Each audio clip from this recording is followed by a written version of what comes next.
It's time for the Spoony One! Wrestling Show! It's time for the Spoony One! Wrestling Show! Okay, we've had a day to think about this. I actually did not want to shoot this immediately after WrestleMania because I feel like I needed some time to kind of mull on this. So today Miles and I are here for WrestleMania. I got WrestleMania for his birthday.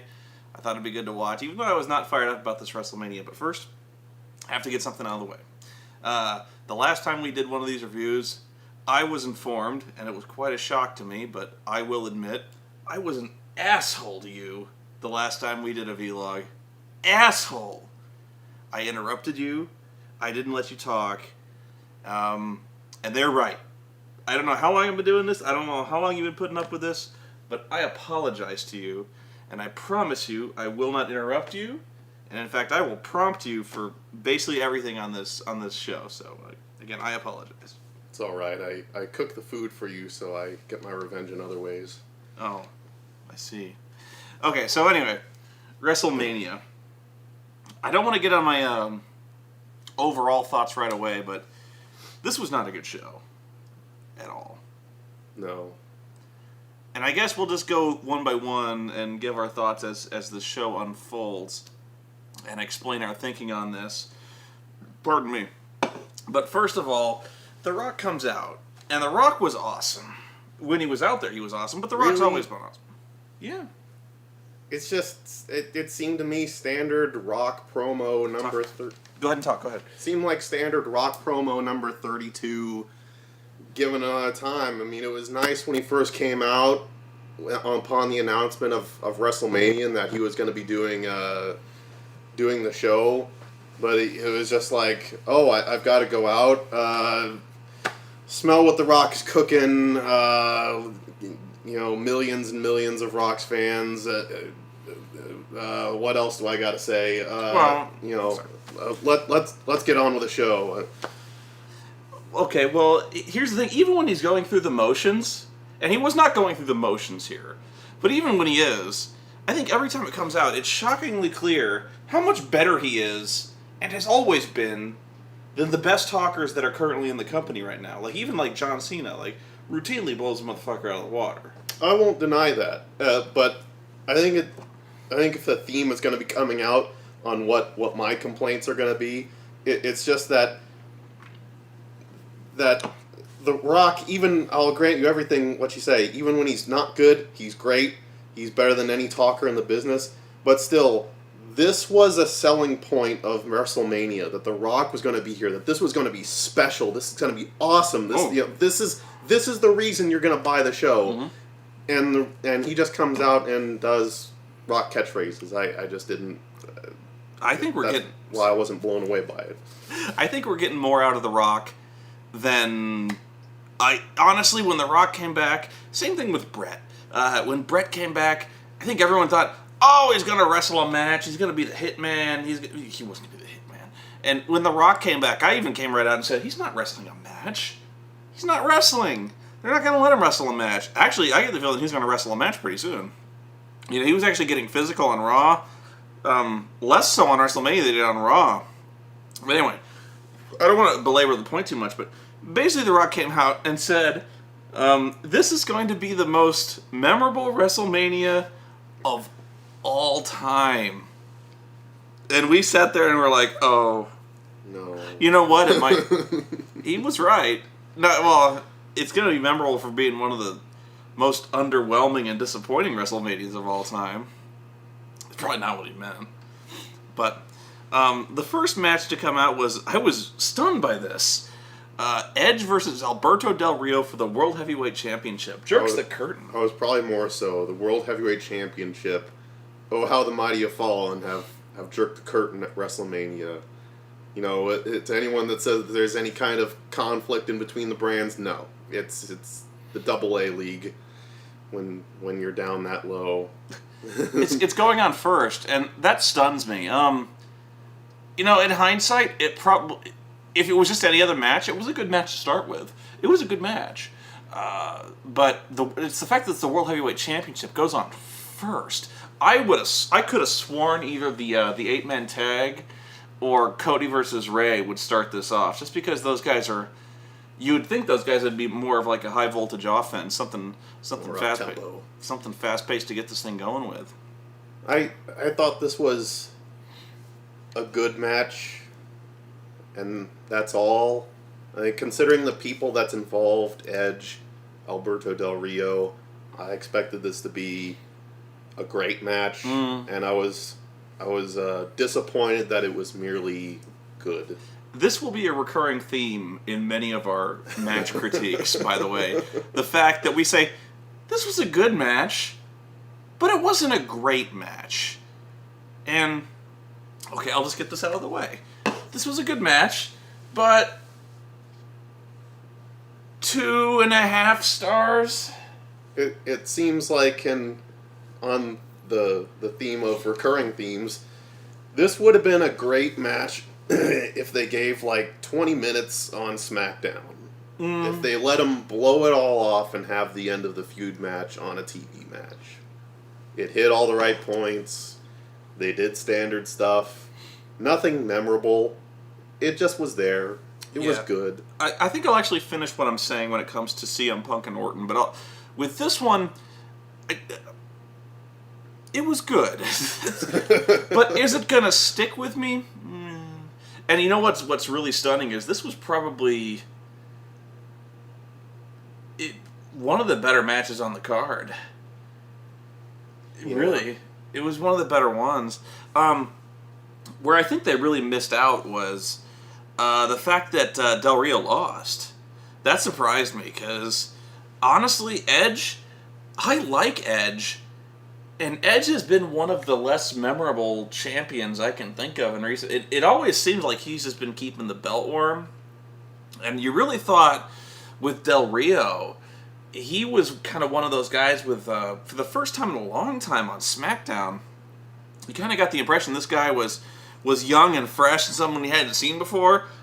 A guy with a lot of momentum behind him. Something like that.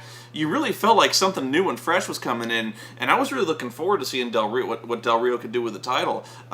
This was the chance on WrestleMania where you got the feeling like something was going to happen with this guy, and this was the time to do it. You know, this was the time to make Del Rio a star. This was the time to really wow people and show him what he could do. You know, this guy really coming as a conquering hero. You know, you're right about it. Seeing Edge is keeping the belt warm, just because even on the build up to WrestleMania, it seemed like the writers were unimpressed with what they had and that it wasn't selling, so they had to introduce other elements, like whether Christian was going to screw Edge or not, and introducing him. And when you're not confident in your champion, not keeping interest or selling matches on WrestleMania, seems strange that they would keep him going as the champion for this feud. Maybe they're going to keep it going with Extreme Rules with Alberto Del Rio and have him win there, but it just seemed it was a surprise. But that was actually, I was impressed. I was for certain Christian was going to screw Edge out of the title. So certain, and they didn't do that. And sometimes the best swerve is no swerve at all. TNA, take notes. I didn't like the booking, and at the same time I was a little impressed with the booking, where Edge won, and he won. I completely agree with that. I like the fact that they didn't go overboard. The swerve wasn't no swerve. Yeah, and actually when Edge won, I was like, that's not the way I would have gone. But I didn't see it coming, and it was fine. You know, so if it seems like I'm complaining about this, I'm not really. I just wish this is going to go down in Extreme Rules, and I wish it went down here. You know what I mean? Or just not the way it would have gone. I can't remember what was next. If it was the Orton match or the Corre match. No, I think it was. I actually think it was Cody Rhodes and Ray Mysterio. This was the match I thought was second best on the card. This was a really good match, and I don't like Rey Mysterio. I haven't been watching SmackDown for a while, so I wasn't sure about the build up to this. When they came out, I was like, wow, huh, Cody versus Ray? Yeah. Really? Yeah. I didn't hear of this at all. You haven't been watching this. And I haven't, and I'll freely admit that. No. But for the longest time, this was my favorite match of the show. Yeah. Yeah. Honestly, I was won over. I love this match. This was good. And again, it was good. Like, that's about all I can say with Cody wins. Cody wins by taking the knee brace off of Ray and hitting him in the face with it. And the ref sees the bright fucking fire red knee brace in the middle of the ring and goes, huh. Oh, he's down. I don't know what else there is to say about this match. Again, this is another one of those matches where I go, that was okay. I'm not going to take all that much away from it because I didn't like Cody beforehand. I didn't think he was all that impressive a worker, and maybe it's because he was up against Ray and Ray makes everyone look good. But this changed my opinion of Cody. I want to see more of Cody Rhodes. I want to see him get a push as a result of this. It's great when I want to see more of these two work. If they continue this feud to Extreme Rules, I'll like it a lot. I think it's sorry, go ahead. No, I was done. I think it was for the first time. What impresses you is for the first time Cody Rhodes has a personality. He has... Exactly. he has an intensity. So, and it beats the shit out of the dashing gimmick.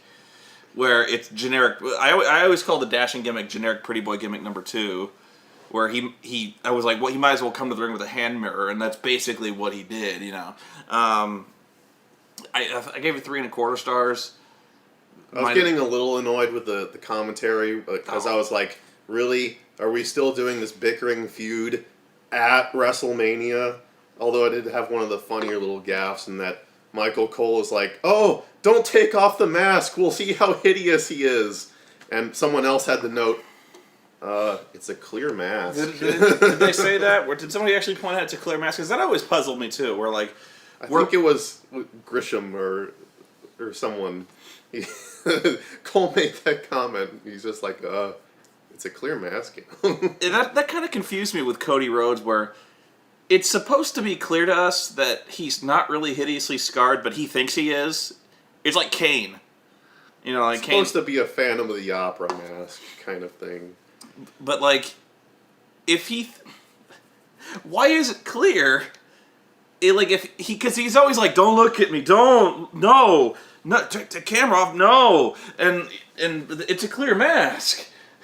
Like, we can see he's fine. Like, if he wanted to like have nobody look at him, why wouldn't he wear a Phantom of the Opera mask? If that's like really, I don't know. Maybe they couldn't make one with a chin strap. They could paint a mask. Okay, but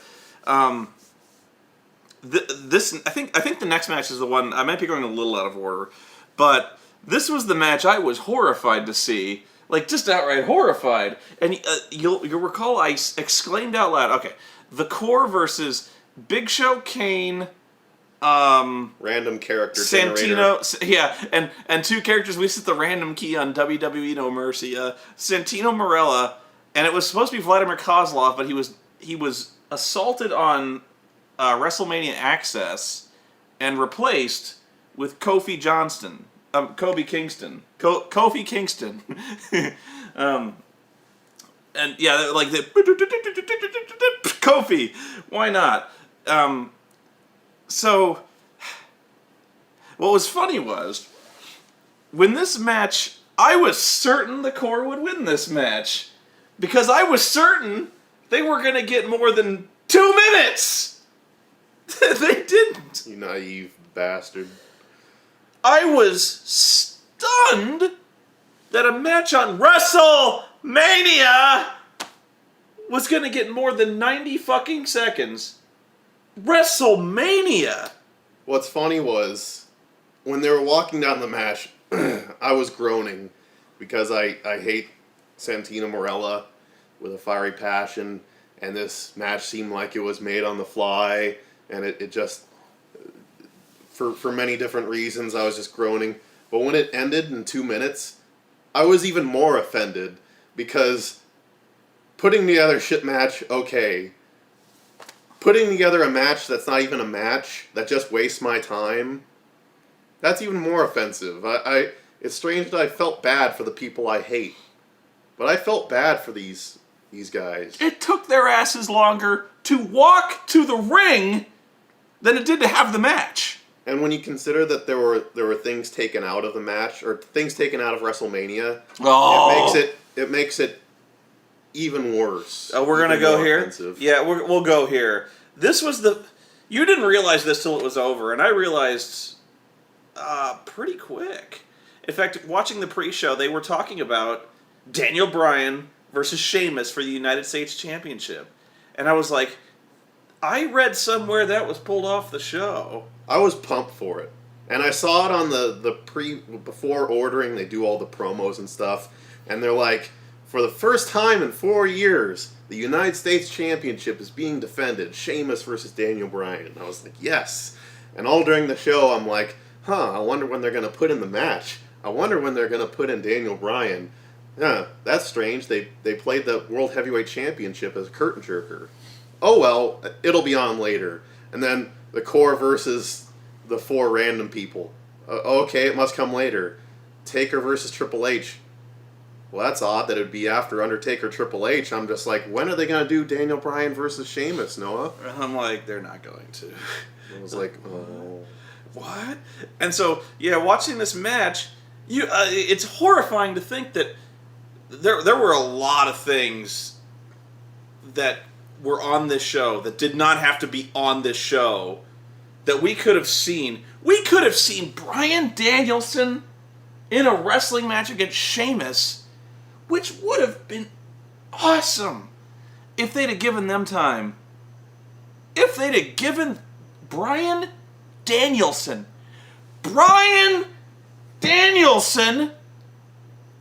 if they'd have given Bryan Danielson time on WrestleMania, like, I'm sorry, but like that's like I can't even think of that's like having a concert and then we're like, we're gonna give William Hung 20 minutes on a set, and if there's time, we'll put Motorhead on stage. We're going to put Rebecca Black, and then, we got some time for William Hung. Oh, and Metallica. Oh, shit. Yeah, we're going to put you on, we're going to turn your concert into, you're going to go on at the same time as fucking, I can't even think of more annoying, Justin Bieber. You're going to go on set with them in a battle royal. Fucking, yeah, they couldn't even give fucking Bryan Danielson a match on WrestleMania. A match that would have torn the fucking house down. No. So that's a minus for me, the fact that was a factor in me wanting to get this show, is watching Daniel Bryan, and yeah, you cut it, so fuck you. But to get to the match, yeah, it immediately, basically, they hit all their high points. They do a move each, and then Big Show pins someone memorable. Well, no, I remember it because immediately Santino starts the match. And he starts doing his shit. He does his usual wacky shit. And then all of a sudden, Ezekiel Jackson comes in and clotheslines the fuck out of the Big Show. And then they start going home. 45 seconds into this match, they start going home. And I shouted out from my chair over there, "Are they going home?" And you're like, yup. And sure enough, 30 fucking seconds later, Santino hits the Cobra, Big Show hits his punch, 1, 2, 3, faces win. And I was like, they just did a 90-second squash match on WrestleMania. How much time do they dedicate to this on the TV shows? It's quite a bit of time. Not much more. On Raw, the faces Not on Raw, but I mean the core. That was the heel stable on SmackDown. It's really the only serious tag team anywhere. It really you saw and a match. This has the tag team champions, and it's got the Intercontinental champion in it. And yeah, when you stop to think about this, when you stop to even realize the fact, Corre had 2 championships in this match. They are the tag team champions, and Wade Barrett is the Intercontinental champion. And they got crushed by the Cobra. Really, like, I've said this many times before when it comes to the tag team championships. When Miz beat the Corre single-handedly, you might as well kick the belts in the fucking sewer. Like, just find a storm drain and kick the fucking things in the sewer. You remember when they thought Wade Barrett was World Heavyweight Championship material? Yeah. That lasted long. At one point, you might have taken the motherfucker seriously, but not now. Jesus Christ, not now. Well, they wanted plans for him at WrestleMania, but that just went... Well, that was always a rumor that they were going to have him face Taker. Well, not even Taker, but the Cena versus Nexus Core feud was supposed to go all the way to WrestleMania, and was supposed to culminate in a world title match to end it all. Yeah, but we just watched the complete... You do not get more buried than this. You are no more dead than when you are crushed in 90 seconds at Wrestle-fucking-Mania. By 4 random people. It's Big Show and Kane, who are... Actually, what was funny was I always thought that the reason I thought the heels would win, if this was Corre versus Big Show and Kane, I would have thought Big Show and Kane would have killed him, like they did here. But when they added Santino and Kozlov, they actually stood worse of a chance. Because I was like, they'll just kill Santino and pin him. I was like, but if it was Big Show and Kane, there's no one to beat up. Like, when they added Santino, I was like, oh, they're fucked. They are so fucked now. No, Santino fucking squashed the Corre with the Cobra.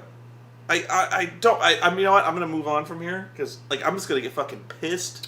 I'm already fucking pissed. We had 2 comedy segments Actually, that kind of bookended that. Hang on, let me.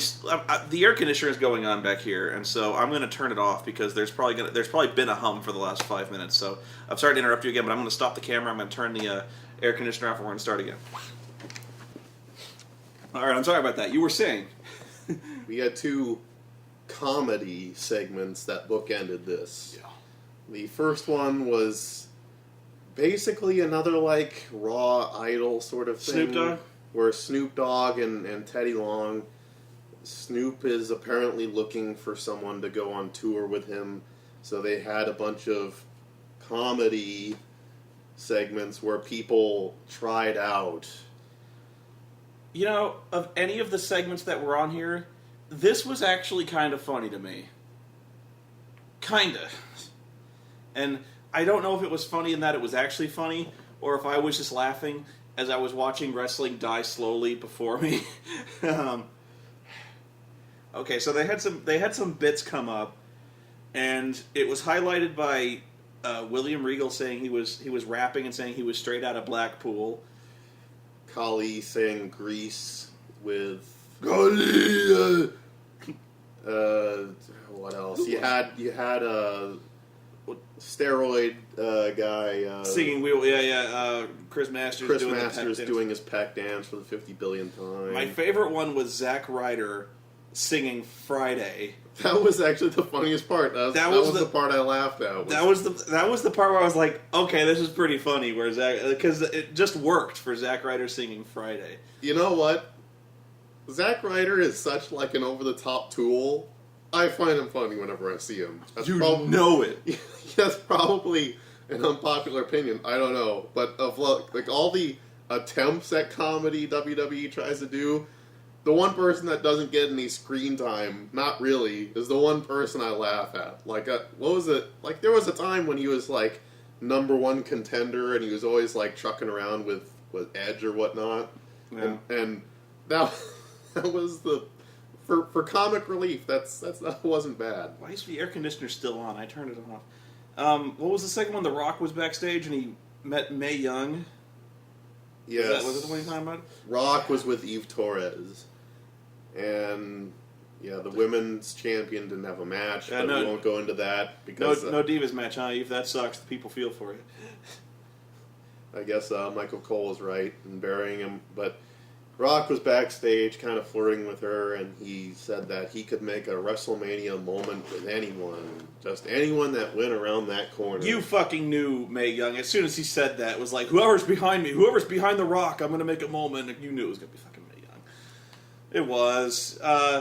Again, The Rock was actually pretty funny here, but every second as I was watching Mae Young just suck up all life on the screen, I was like, we could be watching Daniel Bryan. They had to make time for this. They even, honestly, they even cut the core match short for this. And I would have rather watched a competitive match with the core. I know, sick. I'm fucking sick. That I would have rather seen a match. I would have rather seen wrestling on Wrestlemania. The fuck do I know? Next match. Randy Orton. Randy Orton versus CM Punk. It was okay. Here's what I was talking about, where, again, this was a good match. And my own personal bias against Randy Orton aside, I hate the motherfucker. I hate that he's a babyface. I hate his promos. I hate the fact that his heel persona is exactly the same as his babyface persona. The only difference being that he is not currently throwing women through plate glass windows and punting them in the head, even though his babyface persona has openly admitted he would do so if it gave him an advantage. I have no idea why people cheer this motherfucker, but okay, whatever. CM Punk deserves better. He does, and I find that the match was mainly enjoyable because of him. As much as I find it funny, Randy Orton's little heel character, his psycho character, that sort of thing, I've never seen a great match with him. I was never really impressed with this. He does basic heel stuff, which worked when he was a heel champion, but for the most part, it's just rather boring filler stuff. CM Punk is the person who carried this match. CM Punk is the most entertaining person here. And he's the only one that elevated to anything slightly above average for me. Okay, and here's where I'm going to finish what I was talking about, where I finally kind of formulated in my head where I was like, these are okay matches, there's nothing offensive, but I'm never going to remember these matches. And I started thinking back on other WrestleManias and other wrestling shows I've seen, and where it really drove the point home was the Undertaker match, where, again, Punk portrayed a great character. They told a really good story here, where Randy's knee was hurt, but the match quality itself was average. And here's where I'm going to skip ahead a little bit to the Undertaker match and tell you why that match was really, really good, and this match was just forgettable. The fact that when Undertaker and Triple H got in that ring, I was not even looking forward to that match. Not really. Because I'd seen it before. I was one of those guys who was really underwhelmed by the thought of seeing Taker and Triple H in the ring again. And those guys beat the shit out of each other. They were... I think I tweeted that they were potatoing each other. They were hitting each other in the face. They were hitting each other hard. They were slamming each other through fucking tables. They were, they turned it up. They upped their game. Those guys were hurting each other. I was another person that... It was... If you went through my brain, which is a scary place, so my whole thought as I was watching this match, I was another person that wasn't looking forward to it. And all during the first 10 minutes or so, I was nitpicking things. Oh, this isn't as great as before. I don't much care for this. I don't care for that. I can see them doing this. But as it went on to the end, I was won over by it. And I found this to be the best match of the show. Oh, I found wow. it to be a great match. This amazing match, actually, from the story. I thought it was great. Yeah. So when I talk about, I said these guys were hurting each other, Taker and Triple H, like they gave it that extra bit. They did not just put on a TV match. And I'm trying to make it so that people understand me when I say this. And I know it's going to make me sound like kind of a jerk here, but they hit each other harder. They slammed each other harder. They did things that they never do anywhere else because it's likely to get a fucker hurt. Like the backdrop off the table. That was fucking surreal. Undertaker backdropped Triple H off the announce table onto the mat, and you know that had to hurt the guy. Oh, there's no way you take that match, that move without getting hurt. But the difference is, here's the difference. They put on a special match. They left it all on the line. Like everything they did. Even Taker did his yearly plancha over the top rope that almost fucking killed him. It always almost fucking kills him. Every time he does it. You know, but Taker believes in putting on that WrestleMania match. Every time. Where he does that move where he is going to regret it. I guarantee you he regrets doing that move now. But it's WrestleMania. You do that move. You do that thing that gets you hurt. You put on that extra little bit. And that was the only match on WrestleMania where they did that. Well, they made you believe that it was a real competitive match, that these people wanted something, and you felt their passion for it, and you could see through their actions that they wanted this. You felt like they were real people, real athletes wanting something that they desperately wanted, and they fought accordingly, like they were fighting for their lives. And it didn't feel that way with other matches. And when you have something like CM Punk and Randy Orton, these people had a few months in which people were supposedly crippled, people were terrorized in front of their wives. These should be people that plain don't like each other and want to murder each other, and WrestleMania is the only outlet for their emotions. And when they get in there, it's more generic, bland. This could be any week on Raw that these two people are fighting. It doesn't have that WrestleMania vibe to it at all. And my point is, I'm not saying that these guys should go in there and hurt each other. I'm not saying that these guys should do that every time. I'm saying at WrestleMania, the biggest show of the year, you leave it all in that ring. As a performer, if you're not a performer, you don't understand maybe, but like, when it comes to the big show, when it comes to prime time, that's what you do. You put on a WrestleMania match. Well, WrestleMania is the end all. It should be the culmination of everything that leads to that show. That's why it gives it 2 months. It's supposed to be the end of all feuds. That is it. This is the last time they're going to face each other in this regard. It's going to settle the scores. It's going to end the feuds. This is going to be the end. And with Taker and Triple H, you believe that. Like when I was like from the first time the bell rang and Triple H jumped him and just punched him right in the fucking face, I was like, oh, he wants this over with. He wants to hurt this guy. Like with Orton and CM Punk, again, they were putting on great characters, but they were wrestling at like 80% speed. They were just doing moves. They weren't trying to hurt each other. You could tell they were working a match. And I hate to even criticize CM Punk in that regard, but it's true. And it's true for all these matches. We're like, it just didn't feel like a WrestleMania match. Taker and Triple H felt like for the only really WrestleMania match. And that's something that used to be like, if you watch other WrestleManias, you got that feel for other matches where like these guys are ending this. These guys are ending this now. Like this is like even Edge and Alberto Del Rio, which was a good match. it didn't have that emotion to it. They didn't put this thing in it where, like, you really felt like Del Rio was fighting for his destiny. Like, this whole time he was talking about, this is my destiny. Like, you didn't get the feeling like he had this fire in him where, like, he was going to spring up and he was going to fight. And I just never got that emotion. And I know I'm kind of going on an abstract tangent here. I have been going on for like 10 minutes going on this abstract tangent. But that was the emotional core of WrestleMania, which I really thought was missing. And it just turned out to be a dull show. No? No, I agree. So, I mean, they love to tout this WrestleMania moment thing on the road leading up to it.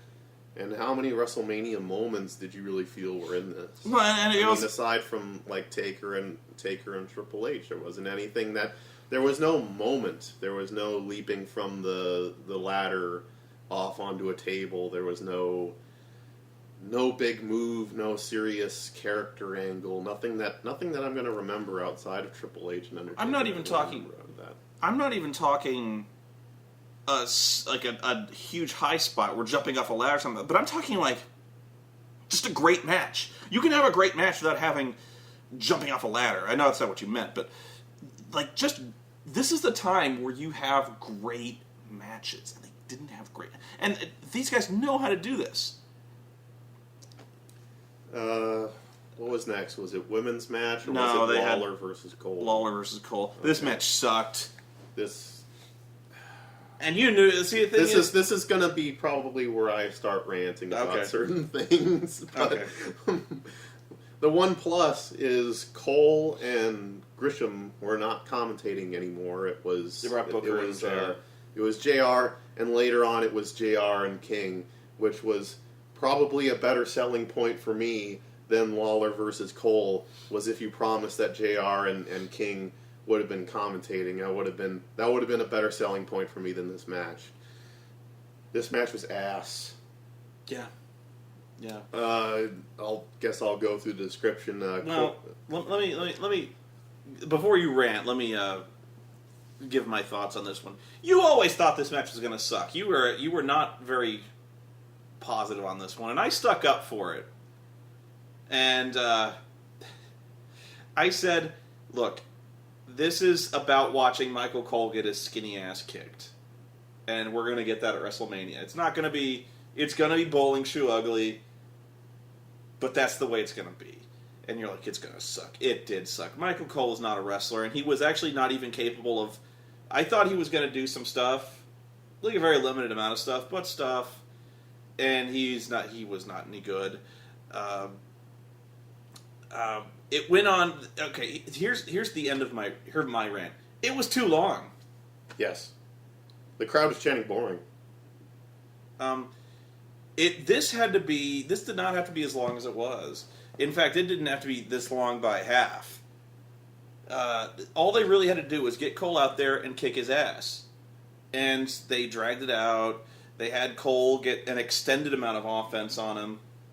And they were really starting to tease, like, Cole might win this. And you want to have a moment where it looks like Cole might beat him, but it went on too long. They tried making this a match, which is the worst problem. Because it would be one thing if they worked with Cole these past 3 months to try to work on some kind of offense, get him in some kind of shape. I'm not expecting Shane McMahon, but at least know how to get around a ring. But he doesn't. He's still fat. He's still unathletic. He was gassed after 3 minutes, and he's trying to work this odd standard WWE match. And he got in like 5 minutes of good offense where he's working on King, and this was ugly because he didn't know wrestling moves. He didn't know anything, and was just kind of wandering around the ring, kind of aimlessly. Planting, little kicks, trying to work on the ankle, and it was just boring. And the crowd knew it. Yeah, the crowd was, I think, fired up for this at first, but there was a point where they started chanting boring, where I was like, okay, they've officially lost patience with this one. And they should have known it, and it should have been like you said, where it was just King kicking Cole's ass and getting over with it. This needed to start off with King kicking his ass, getting cocky, and then Jack Swagger picks his ankle when he's coming off the ropes, and then all of a sudden Cole's like, I got this guy, and he starts working for the ankle. Then Jack Swagger gets more and more interference. This is going on no more than like 3 or 4 minutes. Austin finally gets a hold of him, stunners him. Jerry hits the pile driver, 1, 2, 3, over. Over. And they didn't hit the pile driver, which I was kind of surprised by. Whatever.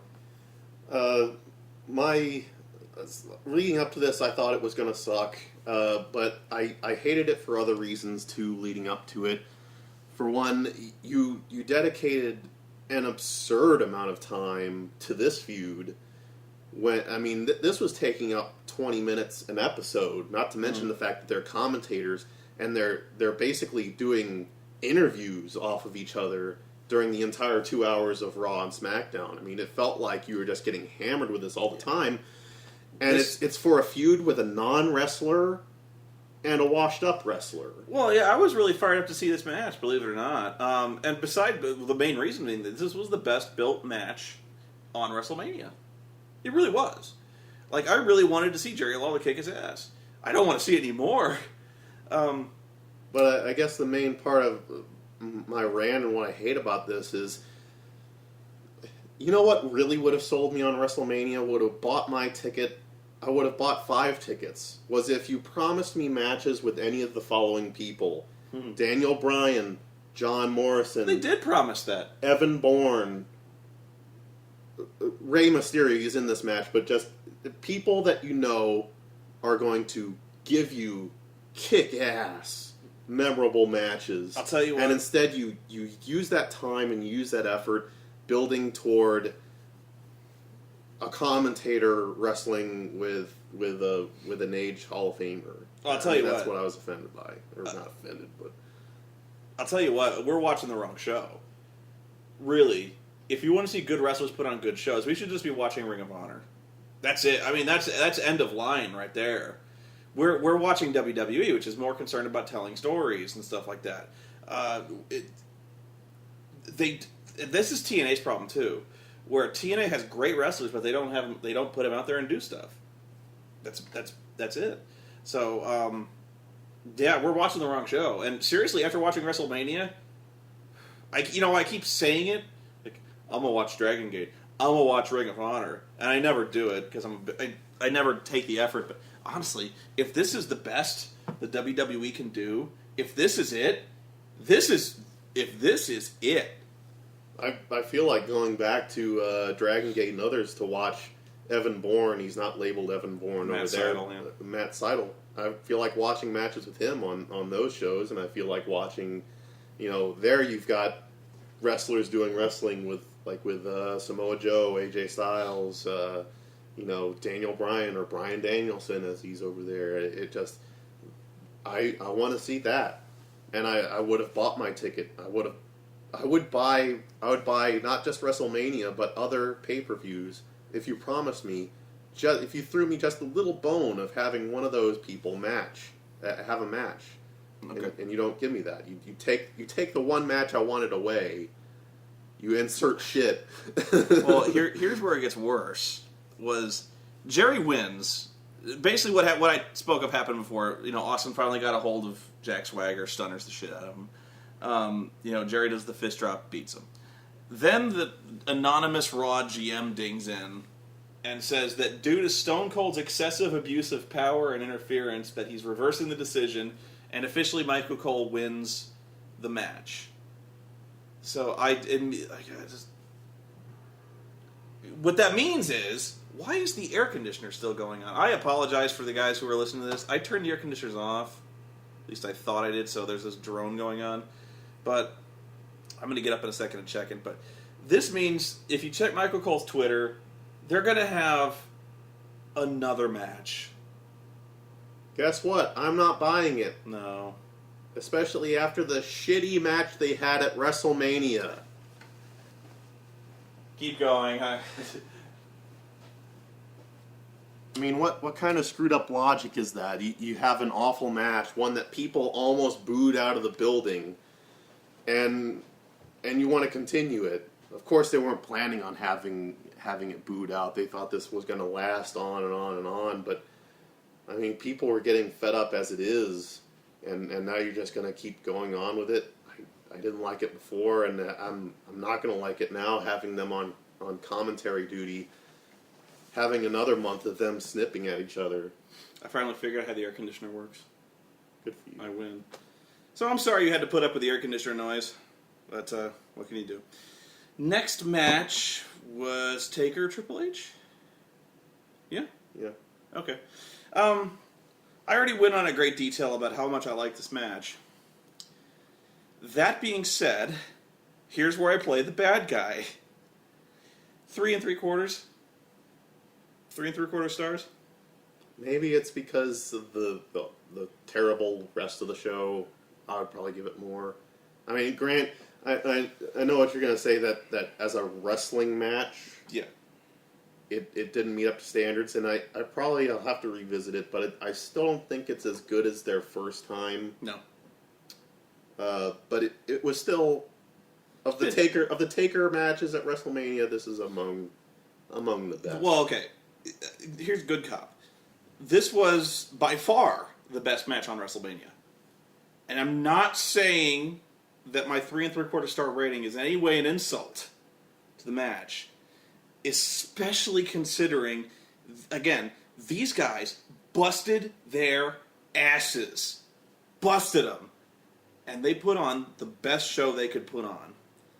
That said, the reason this match was as good as it was because there was a lot of history and a lot of drama behind it, and they were putting on a WrestleMania match. And you felt it, and that's what they put on, and it was really good. Now, from a technical standpoint, this match was kind of a disaster. It worked because it was WrestleMania, but really, this was a really slow-paced match where these guys just kept kicking out of each other's finishers and laying there for 3 or 4 minutes at a time. So, like, Triple H hit a pedigree. 1, 2, oh my God, he kicked out! And they'd lay there, couldn't believe it. Like 2 minutes, they were talking. And of course, this wouldn't have been anywhere near as good if JR wasn't there talking about the history and the guts it takes to kick out of the pedigree. I love JR. Yeah, really. Like, if you had fucking Grisham and Cole on this one, yeah. But that's WrestleMania. That's where JR and the WWE are inseparable when it comes to WrestleMania. But this I'll tell match, you again, that was a selling point. That was more of a selling point than Cole and Lawler was. Just if you told me that JR and King were doing the whole show, that is more. That made this whole second half of the show immensely more enjoyable. Yeah. They are so good. I like them a lot. But really, it was and they started telling a really cool story here, where they were kicking out of everything and nowhere else but WrestleMania would this work, because at WrestleMania magic happens. This is where you put everything on the line. This is where the characters do the same thing. Like, they start doing shit that's crazy because it's WrestleMania, and that's what you do at WrestleMania. So, like, really, the last 15 minutes of this match, where, like, one guy would hit a finisher, kick out, and they'd lay there looking stunned for, like, 2... Like, what the fuck did he just... Are you fucking kidding me? It was a pedigree! So he picks him back in, pedigree! And he... What the fuck? 2-man power trip, then a pedigree. Yeah, then he starts taking a chair, and he's laying into him with a chair. He's like, and he gets a pedigree, and he's like, you fucking stay dead! And he's like, 1, 2, no! And you're like, And you're like, this is awesome! I agree. As a match, it did get a little ridiculous that it was all... I mean, there's something about mutual respect, but it was just like, instead of just kicking out a person's finisher, it was, let's kick out of it 5 times. I mean, we went through every single one. But I agree that But it also made the story, too, because the story was that this was supposedly the greatest threat to Undertaker's streak. Yeah. And up to it, you're just like, yeah, right, because they wrestled before, even though they didn't acknowledge it. But it was so great, the writing of this episode and the storyline, that it was the closest you ever felt that Taker was going to lose this. And I almost felt they were going to go for that swerve. I mean, that's how good it was, that they actually made you believe that Taker... Because it's at one point that Triple H is almost... it was almost like last year where Taker was almost taking pity on Shawn Michaels. In this one, Triple H is in such a dominating position that he's almost taking pity on this old man of Undertaker before just putting him down. And it's only through just a miracle comeback that Undertaker is able to finally get this last win. Yeah.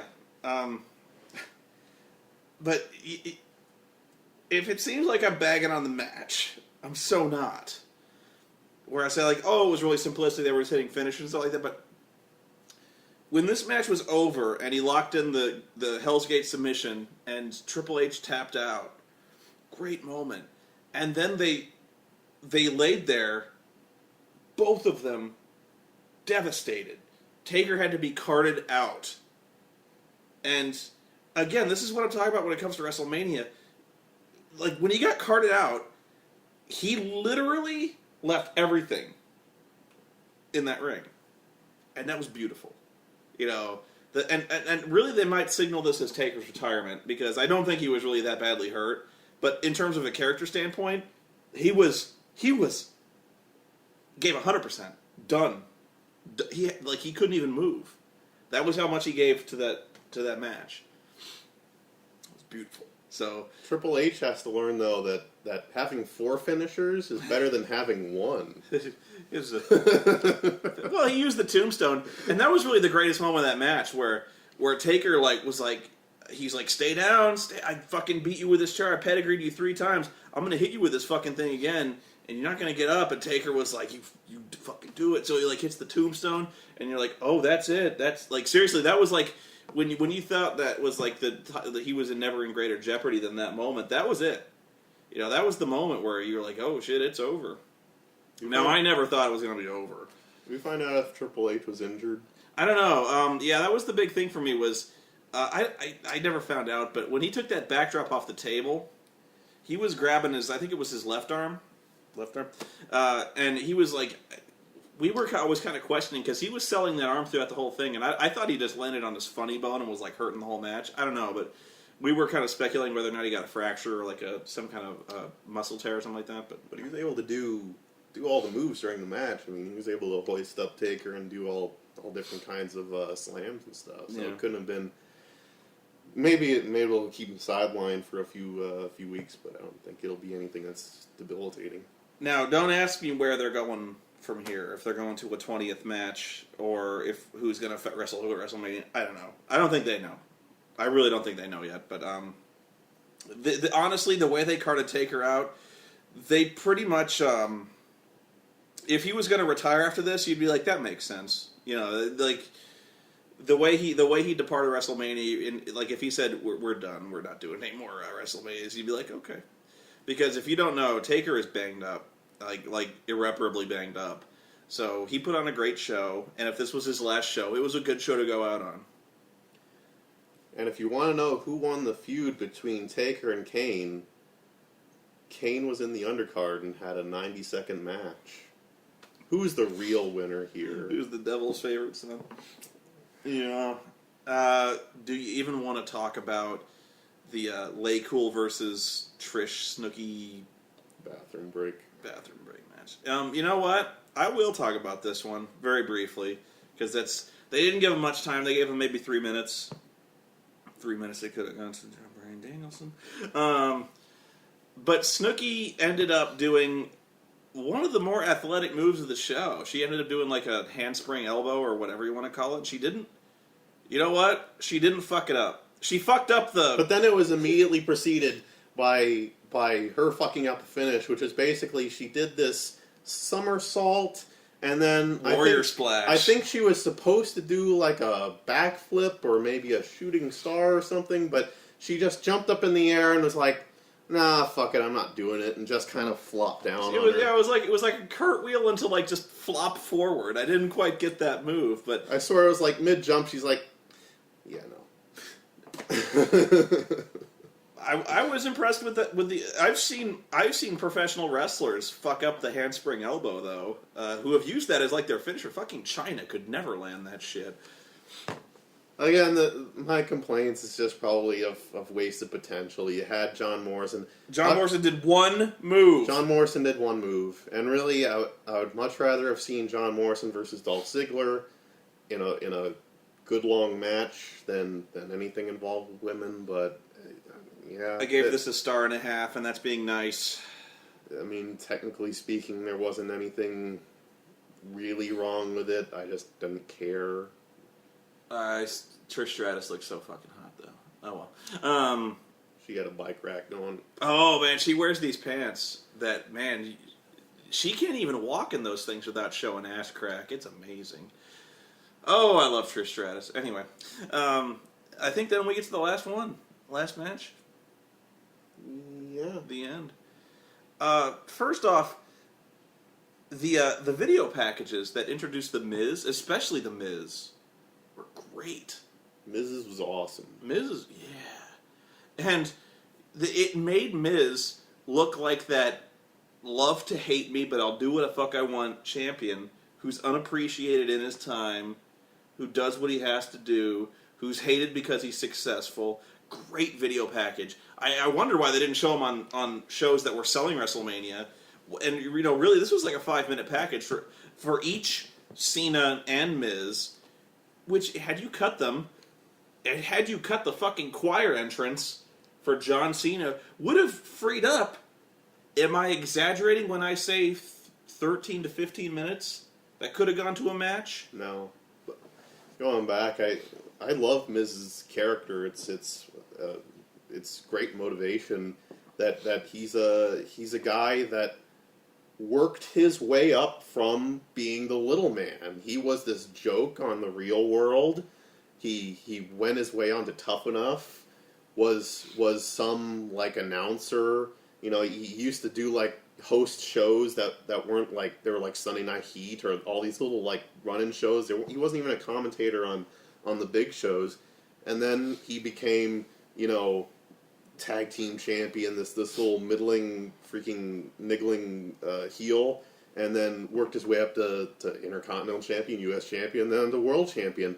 I see that as more an inspirational story and a story to cheer for. Yeah. I found myself rooting more for Miz as a person who really does get shat on by everyone, and I want to see him as successful.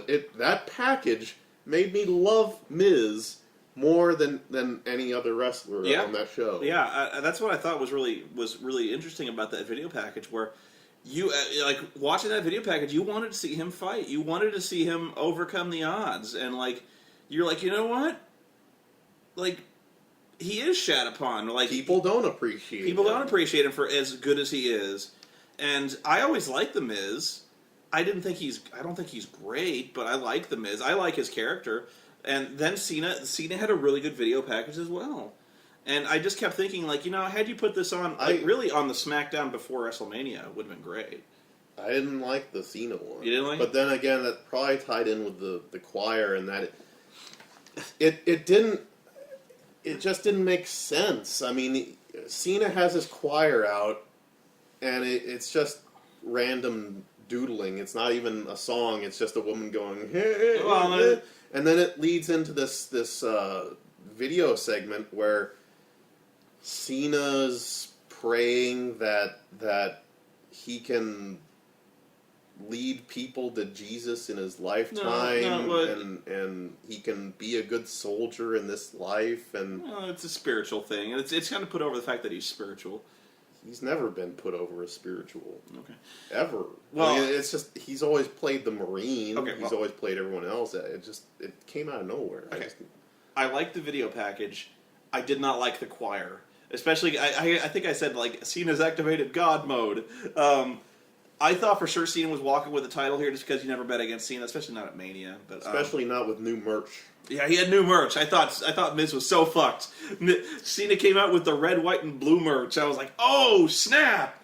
Miz is helpless before this power. It's like Superman when he flies up and takes power from the sun. Yeah, he flies up, he's just charged. He's like, ah! He goes.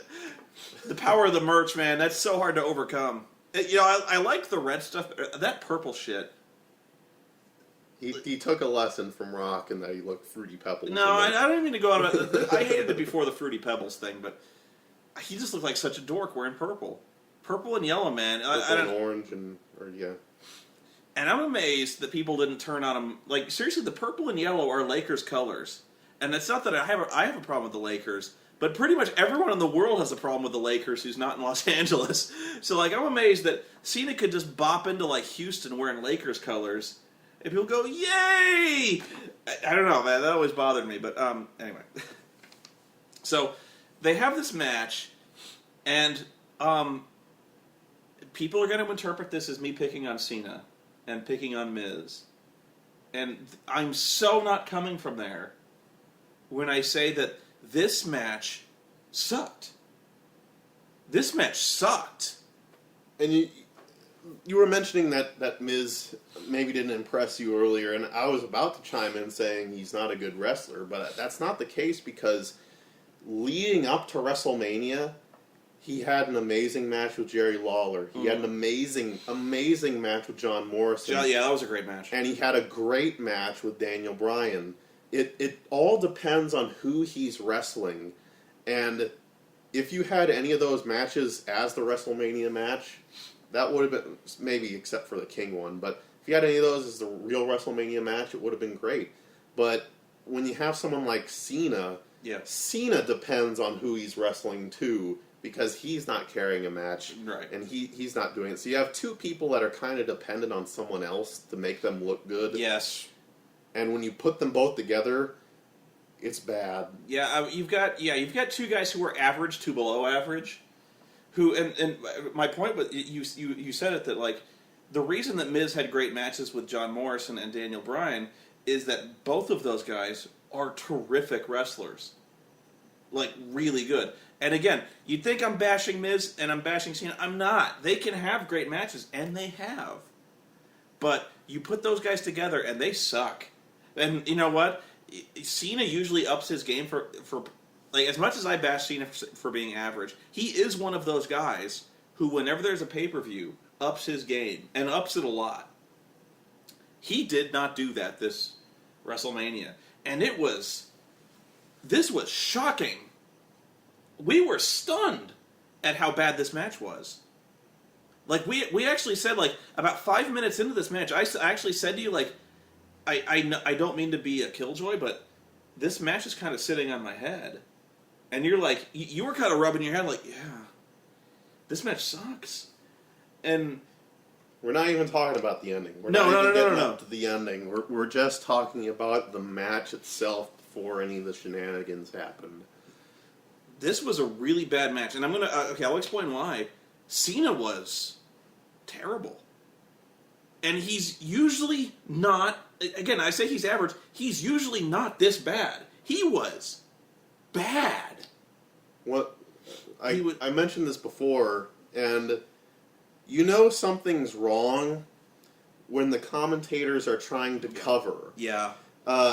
Cena was so bad that the commentators were trying to sell the fact that this was some kind of game plan by Miz.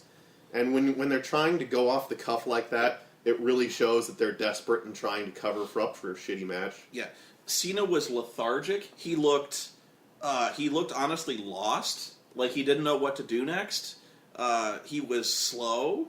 He looked confused. I've heard some people speculate that he got a concussion in this match because he acted like it, you know, and the commentators throughout this entire match were desperately trying to cover for the fact this match was not any good. They're like, Miz got in his head. Yeah. Clearly, something happened because he's not like this. He must have been. They said his equilibrium had been thrown off from some move that was sustained earlier in the match. I think Miz hit a DDT early in the match, and they're like, his equilibrium must really be off. You know, like, and there was this really obviously blown spot where I think Miz was supposed to duck his flying shoulder tackle, but like Miz dropped too early or Cena like tripped over him and like overcommitted to the spot. But like Cena goes sailing out of the ring and the announcers go like, oh man, his equilibrium must be completely shot. I don't know what's come over John Cena. Like, he must be really off his game. And I'm like, you think? But yeah, this match really had to be seen to be believed. Even for John Cena, whether you like the guy or you hate the guy, he puts on better matches than this. And also, I mentioned before, leading up to it, you have like 2 months or something like that leading up to WrestleMania, where even like Taker and Triple H, they couldn't wrestle a straight match, so they had to work something out, basically a hardcore match, which is fine. You work around people's weaknesses, but it seemed like these people were just making up the matches they were going along. Like they had no game plan, and they were just working any regular TV match. That goes back to what I thought Cena might have got a concussion at some point. Somebody said, like, on the spot where Miz did his clothesline in the corner and kind of, like, lounges on the middle rope, they said that they thought he got a concussion there. And maybe the match went out the window at that point where, like, he hurt it. Either he got a concussion or he hurt his neck. And that might have thrown... I've actually heard a theory that I don't want to accuse John Cena of this. I hate to even repeat it, but I will. Some people said that Cena was in full-on pouting mode because he heard that he was not winning the title at WrestleMania, and so he intentionally turned in a shitty performance to bury The Miz. I don't want to go that far. I really don't, because I don't think John Cena's like that. Cena's a pretty hard-line company, man, and I haven't seen any history of that before where he's been like that. To accuse him of tanking WrestleMania, I hate to go there. Shawn Michaels has done this. Not at WrestleMania, but he has done this, by the way, for Hulk Hogan. That's a funny match. Shawn Michaels did torpedo Hulk Hogan by overselling the fuck out of that match. I just don't think John Cena did that. Maybe, I don't know. You could see it more from Shawn Michaels. Again, there's a history of that. I haven't seen a history of John Cena doing that. He doesn't seem like the super emotional type. So I'm willing to give him the benefit of the doubt and say he possibly was concussed or injured in some way. Okay. I'm willing to give him more of the benefit of the doubt on that. Okay, now here's where we get to what really left us, what is the most memorable part of this WrestleMania. The most memorable WrestleMania of all time. The fucking ending. Okay. So what happens is, John Cena is basically shambling his way through this match. And they're fighting outside, and I saw this coming from a fair amount of way. Because the referee starts counting them out, and then John Cena breaks up the count by rolling back in another ring, and then he clotheslines. He starts beating the shit out of the Miz outside the ring, and he clotheslines him over the barricade, and it looked like Miz kind of hit his head. I don't know, but the ref counts to 10, double count out, and you were pretty much horrified, and Twitter was pretty much horrified. I knew The Rock was coming out. No, I knew Rock was gonna... I mean, that was the whole point of the build-up to WrestleMania, was that Rock was gonna do something. Yeah. And it was just a matter of what.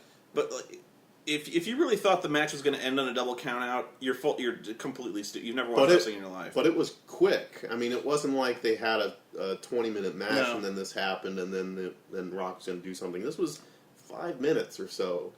But the fact that a WrestleMania main event ended in a double countout, it didn't end there, but the fact that it did originally end in a double fucking countout is just about... It's one of the stupidest things I've ever seen in WrestleMania. It's really, really stupid. It pissed off the crowd. It pretty much turned them against the entire show. So Rock comes out and he says it's not going to end this way. It doesn't matter what the Raw GM dings in. He throws the laptop aside. It doesn't matter what you think. And so he says we're gonna start this match again. No count out, no DQ, no time limit. Street fight rules basically. So then I'm like, oh, okay, we're gonna kick this into phase 2. Like now we're gonna have the match. Now is the time where the Miz and Alex Riley start cheating like sons of bitches and start putting Cena on the defensive, and this is where Cena overcomes the odds. And just as soon as I'm formulating this thought in my head, Rock gets in the ring, rock bottom Cena, 1, 2, 3. Over. end. Like, not even 30 seconds passed between bell to bell. The whole match, if we're not counting the time in between Rock coming out and all that, it was like 6 minutes. I mean, it wasn't... I don't know how long it was, but you might be right. You're Just probably right. I'm not counting like him walking down and talking. I'm just talking about like the match beforehand and the 30 seconds of him getting rock bottom and pinned. Like all told, all wrestling that you're seeing from the WrestleMania main event, it's about 6 minutes or so. The fact that it ends in a double count out, and then the fact that basically just ends that way, this was fucking insulting. Really. Like, it was insulting to the people who paid money for this. The fact that it ended, it basically ended twice, both ways, were overbooked and insulting, at a time where this is the time where you should be putting on great matches, you should be putting on conclusive end-of-feud results, and it ends with a double count-out and a rock bottom, setting up a match, really, between John Cena and The Rock, doing nothing for The Miz, because not only did The Miz look like once again, completely undeserving as a champion, he got crushed by The Rock as well, because The Rock hit the people's elbow on his dumbass. Again, Miz is the odd man out in this feud. The World Heavyweight Champion is the odd man out.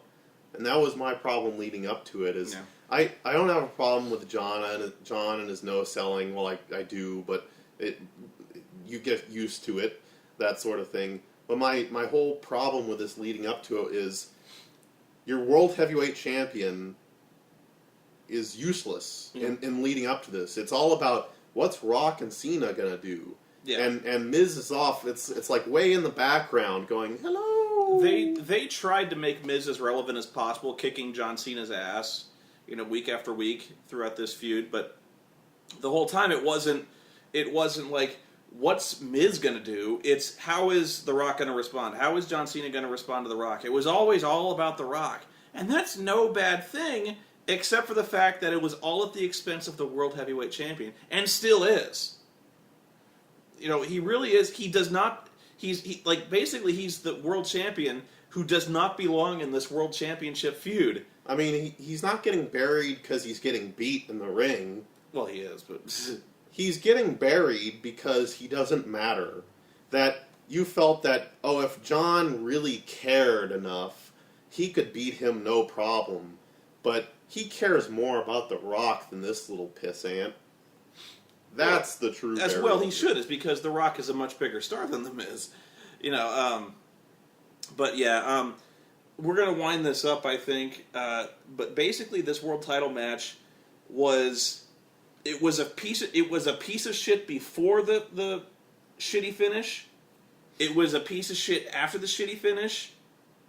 It was offensive to me, who paid $55 for it. It was offensive to the people who flew cross country to see this show. It was offensive to the hardcore wrestling fans who usually come to see WrestleMania. It was offensive to the legacy of WrestleMania, and it was offensive to me personally, because it was not entertaining. It was poorly wrestled, poorly booked, and it was memorable only in how crappy it was. Minus 3 3/4 stars. I'm done. We were mentioning that we're banning about the idea that this was possibly the worst WrestleMania main event ever. Yeah. Not talking about match, the main event, the end of the card, the world title match, that sort of thing. And I'm damned if I can't come up with something worse. Can you come up with anything close? Because the only main event that I can think of that pissed me off nearly as much was the Bret Yoko WrestleMania match, where Bret lost to Yokozuna, and Hulk Hogan challenges Yokozuna to a match, and beats Yoko in like 8 seconds. I still, even though the ending was like a strange TNA ending, which was odd for WrestleMania in the 90s, but overbooked. But even the match itself, while it wasn't, anything stupendous, it was still watchable. Any kind of Bret Hart match is somewhat watchable. And, even though the finish sucked, I was still able to watch the rest of it. It was fine.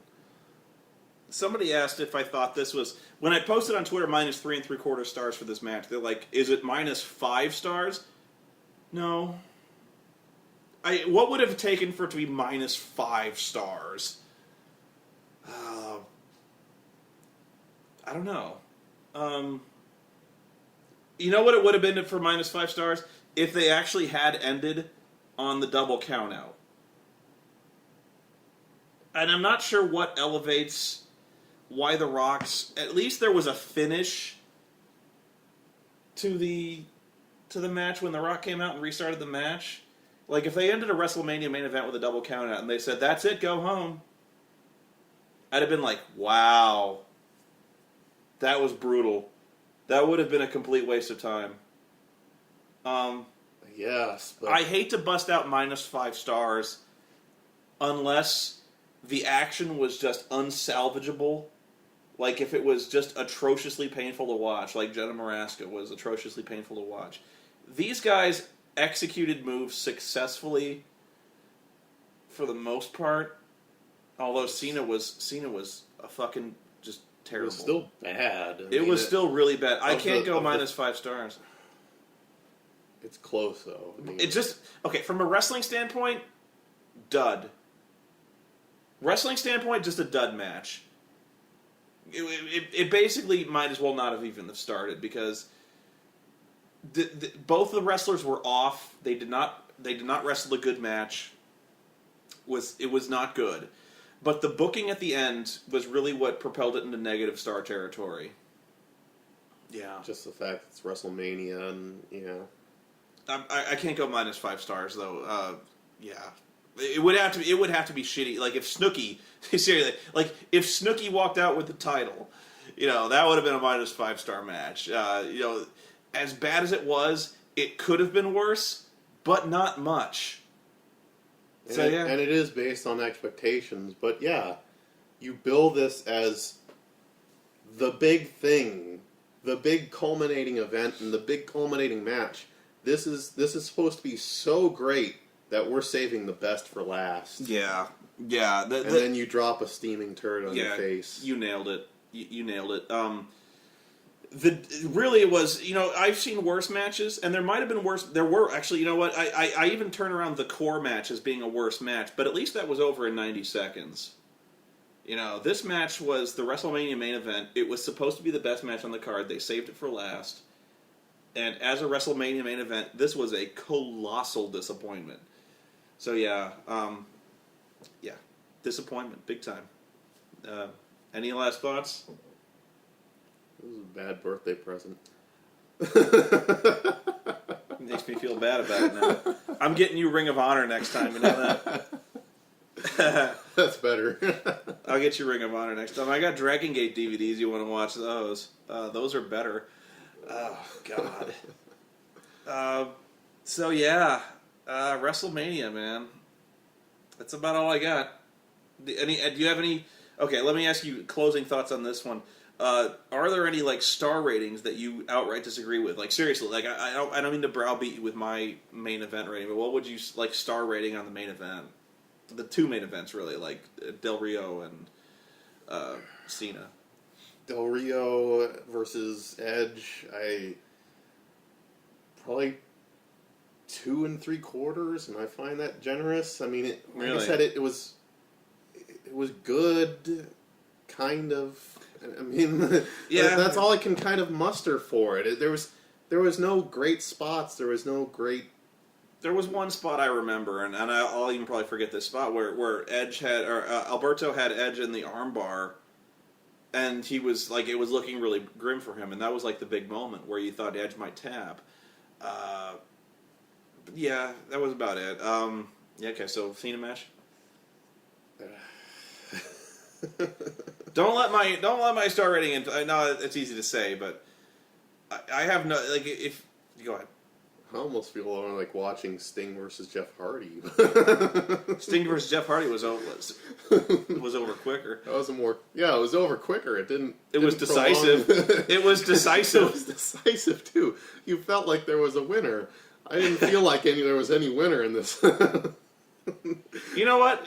I would have respected them more if Rock just came out, beat the shit out of them. That's interesting. That's actually fucking interesting. Now, let me think about that, because that guy gave Sting versus Jeff Hardy -5 stars. And was this worse than Sting and Jeff Hardy?